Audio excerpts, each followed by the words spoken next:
श्याओ हो और उसकी पत्नी एक बिजनेस ट्रिप पर गए थे, लेकिन होटल में सिर्फ एक ही कमरा बचा था। दोनों के पास कोई और चारा नहीं था, इसलिए उन्हें वहीं रात बितानी पड़ी।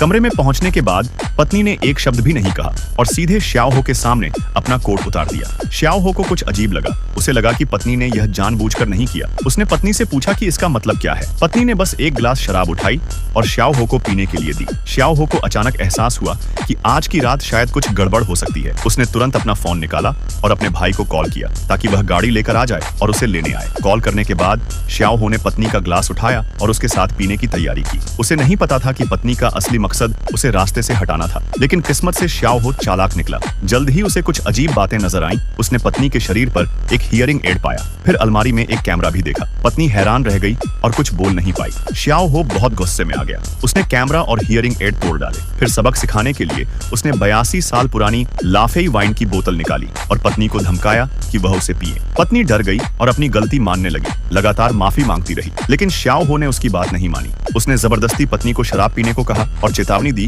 कि अगर उसने शराब नहीं पी तो आज की रात उसके लिए बहुत बुरी साबित होगी। पत्नी मजबूर होकर उसकी बात मान गई और शराब पी ली, लेकिन श्याओ हो यही नहीं रुका। उसने उसे बार बार पीने को कहा। पत्नी ने अपनी इज्जत बचाने के लिए आज्ञा मानी। 100 ग्लास पीने के बाद आखिरकार पत्नी नशे में धुत हो गई। श्याओ हो को उम्मीद नहीं थी कि पत्नी इतनी ज्यादा सहन कर पाएगी। उसे लगा शायद वाइन नकली थी, इसलिए उसने खुद भी थोड़ा पीकर देखा, लेकिन बस एक घूंट लेते ही श्याओ हो बेहोश होकर जमीन पर गिर पड़ा। थोड़ी देर बाद उसके दोस्त वहां पहुंच गए। कमरे में घुसते ही उन्होंने देखा कि श्याओ हो और उसकी पत्नी दोनों सुअरों की तरह नशे में पड़े हैं। दोस्तों ने उसे जगाने की कोशिश की, लेकिन कोई जवाब नहीं मिला। तभी उनमें से एक, जिसका नाम फैटी था, ने जमीन पर एक USB ड्राइव देखी। वह जिज्ञासु हो गया और उसे कंप्यूटर में लगाकर देखने लगा कि अंदर क्या है। तभी होटल का वेटर दरवाजा खटखटाता है, जिससे पत्नी की आंख खुल जाती है। वह देखती है कि फैटी उसका USB देख रहा है और तुरंत उसे छीनने के लिए दौड़ती है, लेकिन श्याओ हो पहले ही उठा चुका था। असल में उस USB में फैटी का राज छिपा था। श्याओ हो ने फैटी को धमकाया, या तो तू सब मान ले वरना ये USB नहीं मिलेगा।